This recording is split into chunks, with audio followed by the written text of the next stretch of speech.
Hello everyone, today I am going to present the fourth video of computer fundamentals. But today I want to inform you that this chapter name is not the computer fundamentals, it is the information and communication technology skills.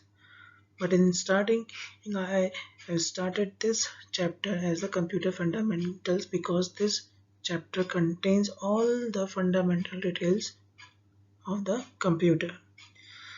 But now today we discuss about the ICT tools. Beside this, we additionally discuss the mouse functions and the basic file operations. So let's start. So what is ICT? Its full form is Information and Communication Technologies. It refers to technologies that provide access to information through telecommunications. Means simply if we say that we are using many devices nowadays like mobile phones, tablets, computers and laptops.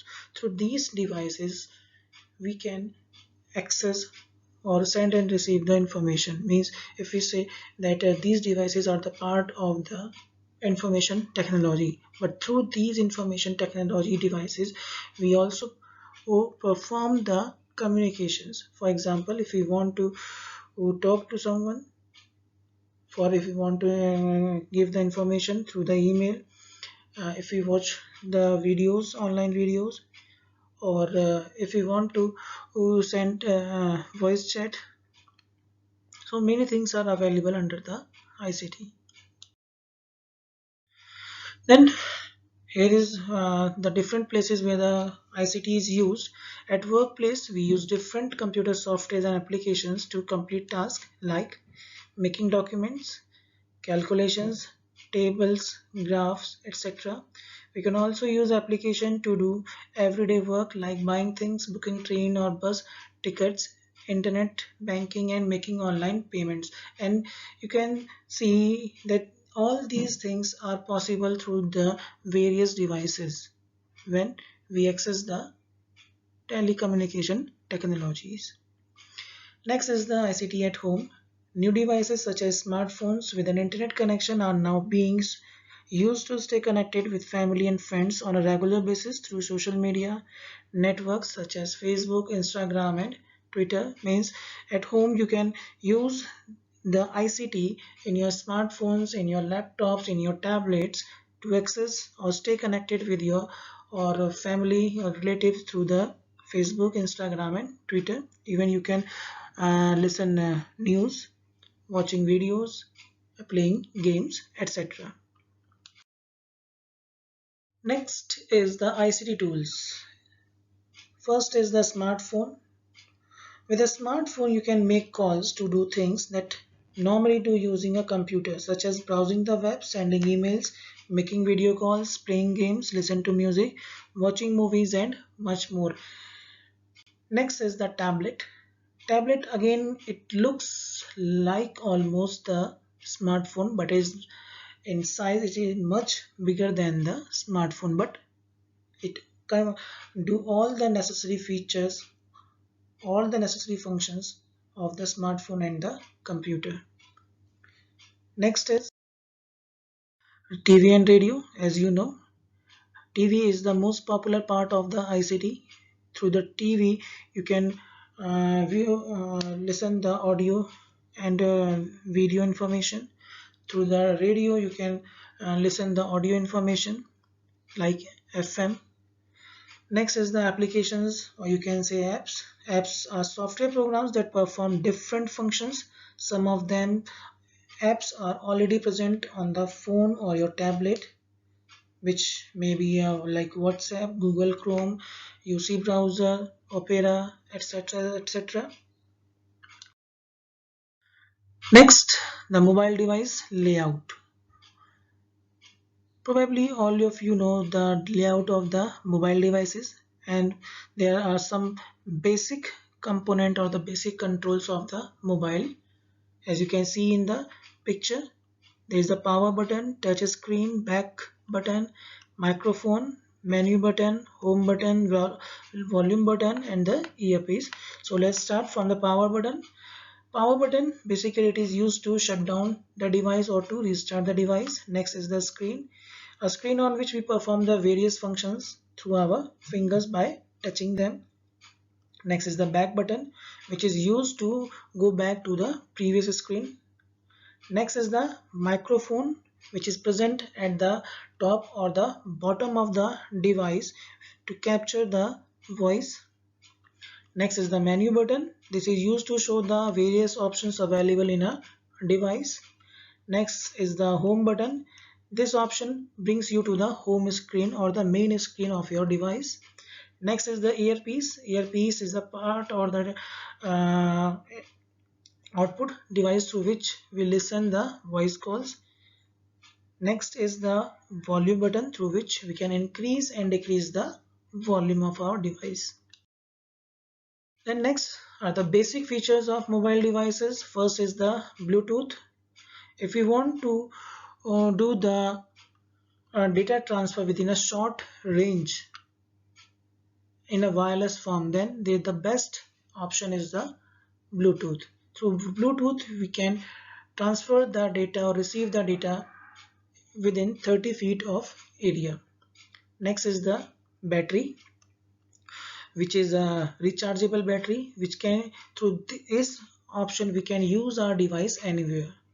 Next is the Wi-Fi. This is a wireless network technology that helps you to connect to the local area network or the WLAN, or you can say the wireless local area network. As you can see, various Wi-Fi hotspots are available all around us through which we can connect our devices and access different kinds of platforms. It may be an email, social media platform, or any video streaming site. Next is the touch screen. This is the output display of a mobile device. This helps you to run apps and type anything onto the mobile by simply touching at the different parts of the area of the screen through your finger.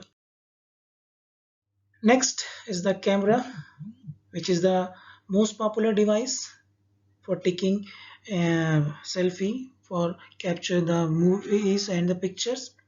Next is the clock option. Again, it is the most common part of a mobile device, which is used to show the time or set the time of a device.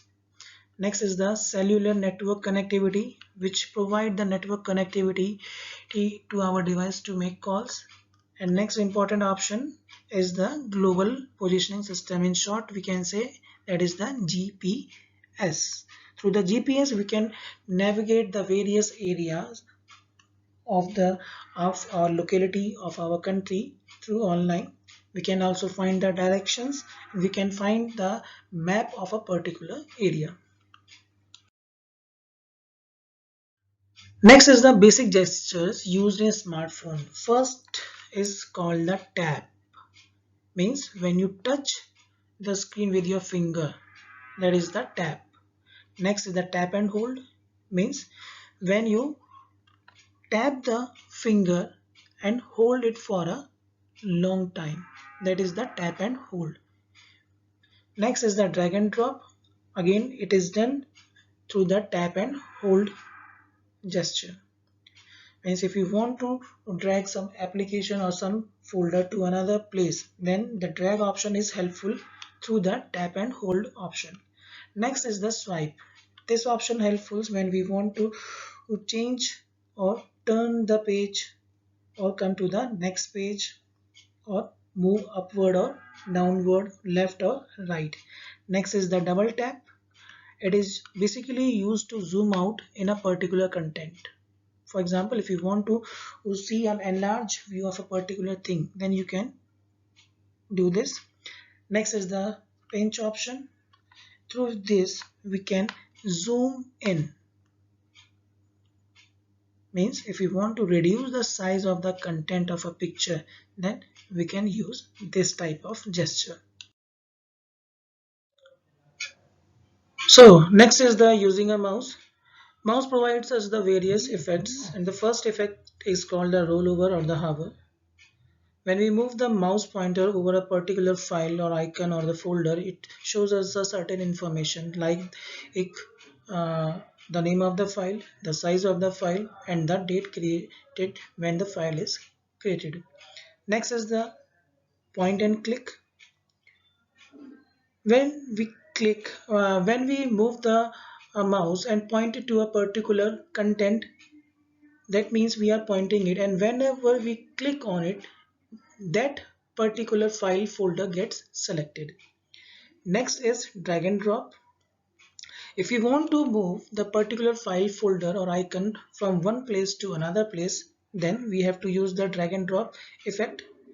Basically, it is done by the left mouse button of the mouse, and we have to remain press the left mouse button, and after moving the file we have to release the left mouse button.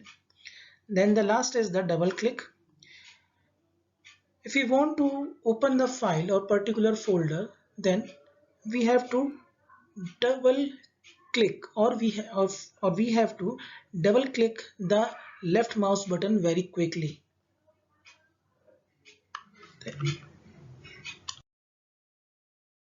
Now the we perform the basic file operations. In basic file operations, two things are most necessary.